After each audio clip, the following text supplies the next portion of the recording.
आम्हाला नित्यनियमानं ऐकणाऱ्या सर्व माझ्या मित्र आणि मैत्रिणींना प्रथम माझा नमस्कार. मित्रांनो, आतापर्यंत आपल्या चॅनलने म्हणजे MPSC लक्ष या यूट्यूब चॅनलने आपल्याला नेहमीच चालू घडामोडींची सिरीज ही रेग्युलर दिली आहे, नियमितपणे दिली आहे.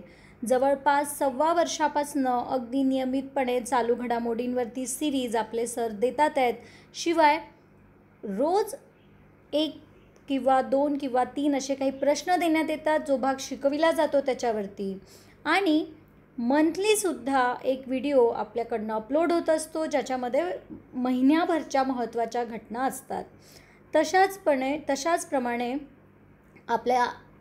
आपण आता ही जी सिरीज सुरू केली आहे त्यामध्ये आपण जास्त प्रश्न आपली कव्हर व्हावीत. म्हणजे रोजच्या चालू घडामोडी तर तुम्ही बघताच, सरांचा त्या न्यूज तर तुम्ही बघताच, पण आपल्या जास्तीत जास्त प्रश्न कव्हर झाले पाहिजे. कारण आयोगाचा कल हा चालू घडामोडींवर भरपूर आहे आणि जवळपास 20 ते 25 प्रश्न ही चालू घडामोडींवर येत असतात. तर हा प्रश्नांचा येणारा आवाका बघता जास्तीत जास्त प्रश्न कव्हर व्हावी या हेतूनं ही सिरीज चालू केली. याला फार चांगला प्रतिसाद तुमचा मिळाला केवळ एका दिवसामध्ये.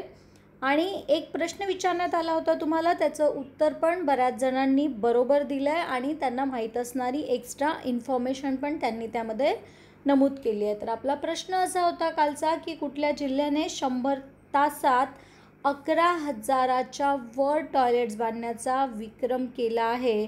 तर त्याचं उत्तर होतं गोपालगंज. 11,444 टॉयलेट्स त्यांनी बांधलेले आहेत. तर मित्रांनो, आपण या प्रश्नाचं उत्तर आता दिलेलं आहे आणि ज्यांनी उत्तर दिलं त्या मुलांना आधी धन्यवाद. अशाच प्रकारे तुम्ही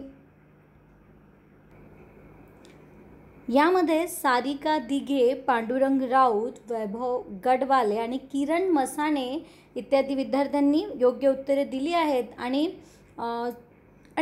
काही विद्यार्थ्यांनी अगदी डिटेलमध्ये, सारिका दिघेंनी तर डिटेलमध्ये या प्रश्नाचं उत्तर दिलेलं आहे. तर आपण आता आजच्या सेशनकडे वळूया. त्याआधी मी तुम्हाला सांगते अजून एक प्रश्न जो गहाळ झाला होता, त्याचं उत्तर आहे आसाम. आपण विचारला होता प्रश्न की आदी महोत्सव सध्या कुठे सुरू आहे, तर आदी महोत्सव सध्या आसाम येथे सुरू आहे.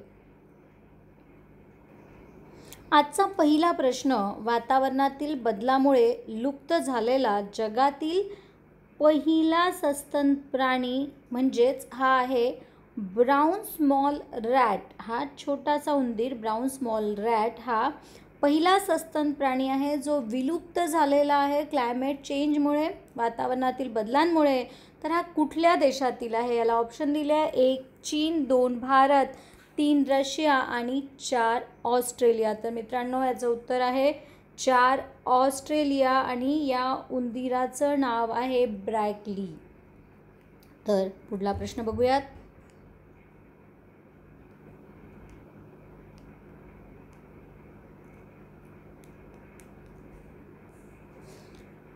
प्रश्न क्रमांक 2, ब्रँड पुमा या स्पोर्ट कंपनीची ब्रँड ॲम्बॅसिडर म्हणून कोणाची निवड करण्यात आली आहे? 1 मेरी कोम, 2 PV सिंधू, 3 सायना नेहवाल आणि पर्याय 4 आहे 1 व 2 म्हणजे मेरी कोम आणि सायना नेहवाल. तर याचं जे उत्तर आहे ते आहे मेरी कोम. मेरी कोम उत्तर आहे त्याचं. या 6 वेळा विश्वविजेत्या झाल्या आहेत आणि त्यांनी आत्तापर्यंत 8 पदक घेतली आहे. मेरी कोम या वयाच्या एवढं मोठं पदार्पण करत असतानाही आपला तो फॉर्म टिकवून ठेवणं म्हणजे मेरी कोम यांना खरंच खूप मोठा सॅल्यूट द्यायला पाहिजे आपण. कमाल आहे त्यांची.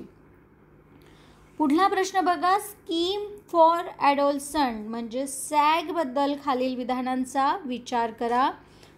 पहिलं विधान आहे, ही योजना उत्तर प्रदेश राज्य राबविणार आहे. दुसरं वाक्य आहे, 11 ते 15 वर्षातील ज्या मुलींनी शिक्षण सोडले त्यांच्या शारीरिक स्वास्थ्याकडे लक्ष देण्यात येणार आहे. पर्याय क्रमांक 3 आहे, राज्यभरातील अंगणवाडी केंद्रात महिन्यातील 8 तारखेला हे परीक्षण करण्यात येईल. यातील अयोग्य विधान आपल्याला ओळखायचं आहे. पहिलं वाक्य तर बरोबर आहे, ही योजना उत्तर प्रदेशमध्ये राबवण्यात येणार आहे. दुसरं वाक्य जे आहे 11 ते 15 वर्षातील ज्या मुलींनी शिक्षण सोडले त्यांच्या शारीरिक स्वास्थ्याकडे लक्ष देण्यात येणार आहे, हे वाक्यसुद्धा चूक आहे. कारण 11 ते 15 नव्हे तर इथे 11 ते 14 हवं आहे, म्हणजे हे वाक्य चूक आहे. राज्यभरातील अंगणवाडी केंद्रामध्ये महिन्यातील 8 तारखेला हे परीक्षण करण्यात येणार आहे. तर परीक्षण नव्हे तर बालिका दिन म्हणून प्रत्येक अंगणवाडीमध्ये हा दिवस साजरा होणार आहे, म्हणजे हे सुद्धा विधान अयोग्य आहे. तर आपल्याला लगेच टिक नाही करायचं आहे, आधी प्रश्न नीट वाचा. अयोग्य विधान आपल्याला ओळखायचं आहे. तर यातील जे अयोग्य विधान आहेत ते 2 आणि 3 हे आहेत, म्हणून याचं उत्तर असेल 2 व 3. ठीक आहे, पुढला प्रश्न घेऊयात.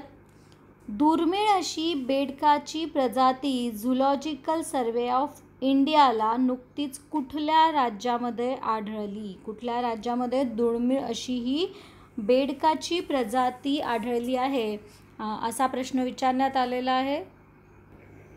हे जे चित्र दाखवलं आहे तुम्हाला समोर, हीच ती प्रजाती आहे जी आढळली आहे झुलॉजिकल सर्वे ऑफ इंडियाला. तर याला पर्याय दिले आहे केरळ, अरुणाचल प्रदेश, हिमाचल प्रदेश आणि बंगाल. तर ही जी प्रजाती आहे ती आढळलेली आहे अरुणाचल प्रदेश इथे. पुढला प्रश्न बघूयात.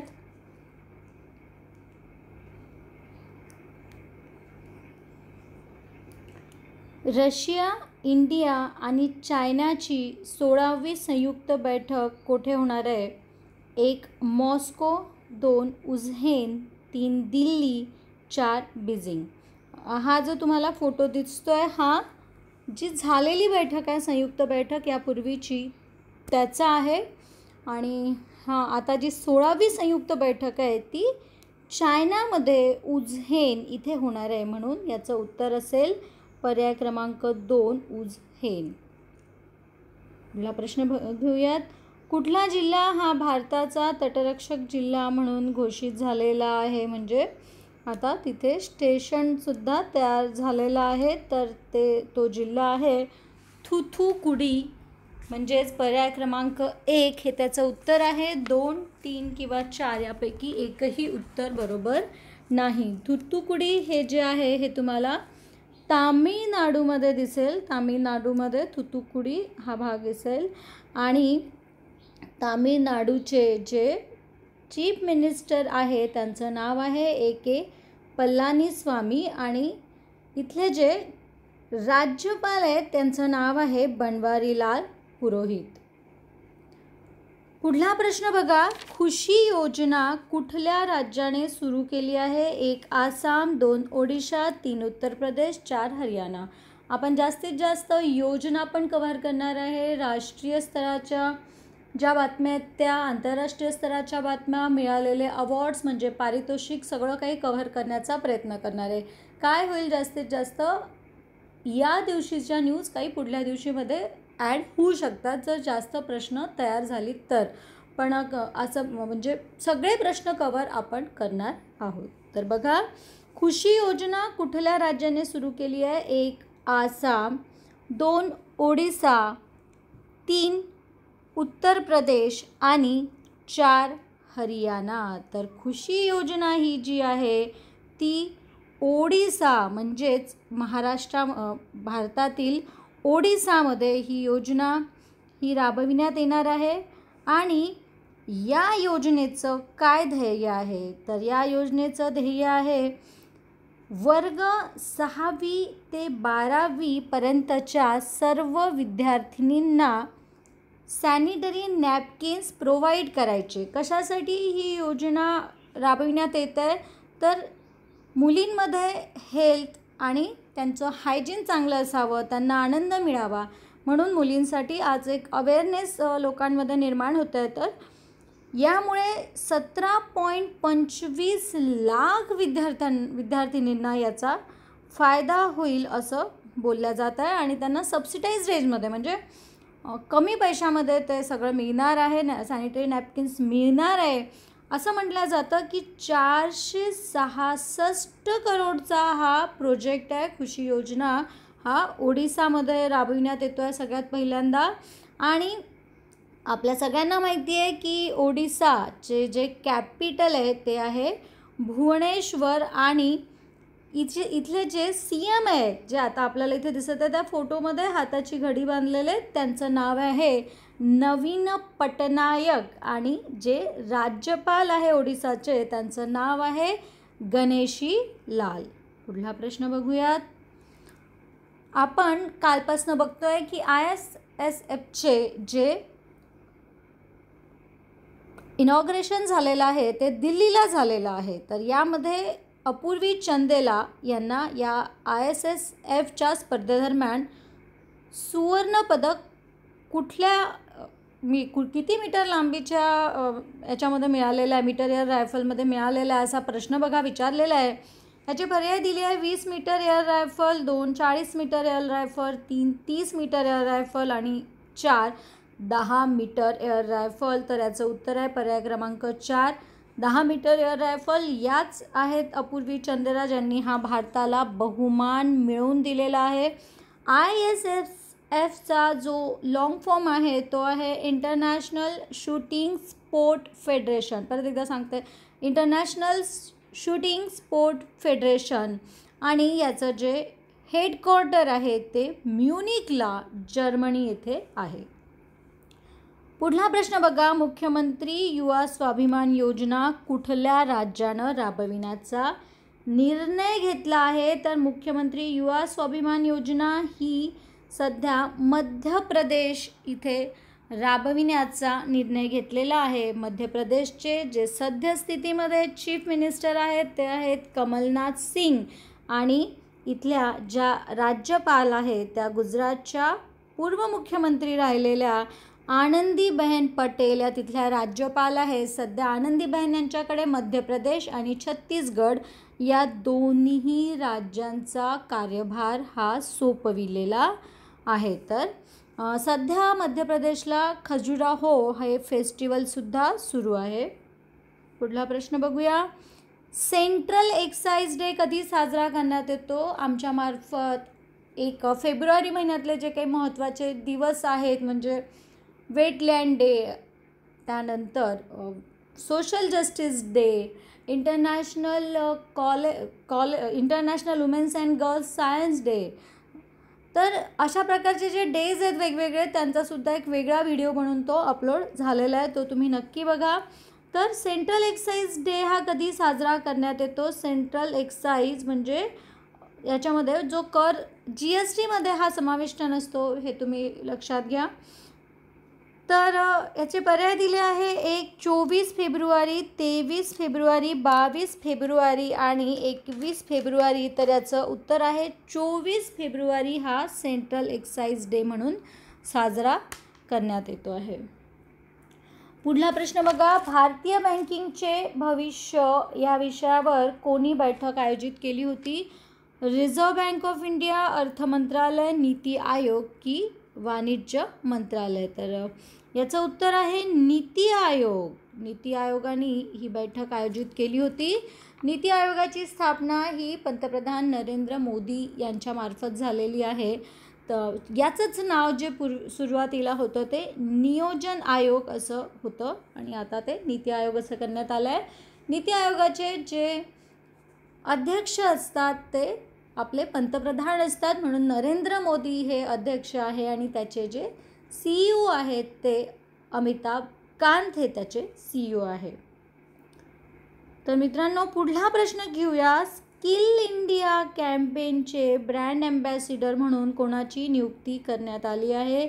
1 अनुष्का शर्मा, 2 करीना कपूर, 3 वरुण धवन आणि 4 1 व 3. तर या प्रश्नाचं उत्तर आहे पर्याय क्रमांक 4 1 व 3 म्हणजेच अनुष्का शर्मा आणि वरुण धवन या दोघांची पण स्किल इंडिया कॅम्पेन करता नेमणूक झालेली आहे. या दोघांचा सुई दोरा की धागा दोरा असा काहीतरी चित्रपट या दोघांचा आला होता आणि त्या चित्रपटामध्ये त्यांनी लघु उद्योगापासून काही सुरुवात अशी केली होती. ग्रामीण भागामधलं चित्रण त्यामध्ये असावं असं या फोटोवरून सुद्धा वाटतं आणि मूवीच्या त्या ट्रेलर वगैरेवरून पण वाटत होतं. तर त्यामुळेच कदाचित त्यांना हे स्किल इंडिया कॅम्पेनचं ब्रँड ॲम्बॅसिडर म्हणून नियुक्त करण्यात आलेलं आहे. एशियन हॉकी महासंघाचे अध्यक्ष बनण्याचा बहुमान कुणाला मिळालेला आहे, म्हणजे अध्यक्ष म्हणून कोणाला नियुक्त केलेले आहे, तर मोहम्मद मुश्ताक अहमद, ओमर अल बशीर, दोन्ही यापैकी नाही. तर याचं उत्तर आहे की मोहम्मद मुश्ताक अहमद यांना नियुक्त केलेलं आहे. ओमर अल बशीर तर ते आहे ज्यांनी आता सुदानचे ते अध्यक्ष आहे आणि त्यांनी तिथे राष्ट्रीय आपत्काल म्हणजे राष्ट्रीय आणीबाणी घोषित केलेली आहे. मोहम्मद मुश्ताक अहमद हे एशियन हॉकी महासंघाचे अध्यक्ष म्हणून नियुक्त झाले. त्यांचा हा फोटो आहे. मोहम्मद मुश्ताक अहमद यांचा हा फोटो आहे. पुढला प्रश्न बघा. उमानाथ सिंग यांचे पहिले लोकायुक्त म्हणून नुकतीच निवड झाली आहे. ते कुठल्या राज्यामध्ये, तर 1 त्रिपुरा, 2 मणिपूर, 3 नागालँड आणि 4 मेघालय. तर याचं उत्तर आहे नागालँड. नागालँड इथे त्यांची नियुक्ती झाली आहे. नागालँडची जी राजधानी आहे ती आहे कोहिमा. लक्षात ठेवा, कोहिमा ही राजधानी आहे. त्याचे जे CM आहेत ते आहे नेकू रिओ. जे चीफ मिनिस्टर म्हणजेच मुख्यमंत्री आहेत त्यांचं नाव आहे नेकू रिओ. मित्रांनो, यासोबतच एक आजचा प्रश्न आहे. मला एवढं सकाळी तुमच्यासाठी एवढं सकाळी सकाळी इतक्या महत्त्वाच्या मी बातम्या आणते, प्रश्न आणण्याचा प्रयत्न करते. माझ्याकडनं मी 100% एफर्ट्स देत आहे, पण मला फार चांगलं वाटेल जर तुम्ही याच्यावरती कमेंट्स कराल, आजच्या प्रश्नाचं उत्तर द्याल. म्हणजे कसं होईल की आपल्यामध्ये एक इंटरॅक्शन चालू होईल, एक कम्युनिकेशन चालू होईल, जे अतिशय आवश्यक आहे. ज्यामुळे मला कळेल की तुम्हाला काय हवं आहे अजून. म्हणजे कुठली पण बाब ही वन वे नसावी, तर 2 वे असावी अशा मी मताची आहे. तर तुम्ही नक्की आजच्या प्रश्नाचं उद्याला उत्तर सांगा. आजच्या प्रश्नाचं उत्तर कमेंट बॉक्समध्ये बिलकुल टाका. आणि तुम्हाला हे कसं वाटतं आहे सेशन ते सुद्धा नक्की सांगा. कारण तुम्हाला जर हे सेशन आवडलं तरच हे कंटिन्यू ठेवण्यात येणार आहे, नाहीतर या सेशनला डिस्कंटिन्यू करण्यात येईल. म्हणून तुमचे लाईक्स आणि तुमचे असणाऱ्या कमेंट्स, तुमचे व्ह्यूज याच्यावरच ठरणार आहे की हे सेशन आपल्याला कंटिन्यू करायचं आहे की नाही, ते तुम्हाला बेनिफिशियल म्हणजेच फायद्याचं ठरते की नाही. तर आजचा असा प्रश्न आहे, सिकारिया मेगा फूड पार्कचे उद्घाटन कोठे करण्यात आले होते. तर 1 म्हणजे आगरतळा, 2 शिलाँग, 3 कोहिमा, 4 इटानगर असे पर्याय दिलेले आहेत. जास्तीत जास्त माहिती काढा. माहीत नसेल तर तुम्ही गुगलवरून माहिती काढा, कोणीच तुम्हाला थांबवत नाही आहे. आणि ती माहिती तुम्ही टाकण्याचा प्रयत्न करा, जेणेकरून तुम्ही एकदा जर ती माहिती शोधली तर तीसुद्धा तुम्हाला कायमची लक्षात राहील. तर मित्रांनो, नवीन दिवसाची चांगली सुरुवात करा. उद्याला नक्की भेटूया पुढील प्रश्नांसोबत, पुढल्या चालू घडामोडींसोबत. तुम्हाला फार चांगले मार्क्स मिळावे हीच इच्छा आहे. जय भारत, जय महाराष्ट्र.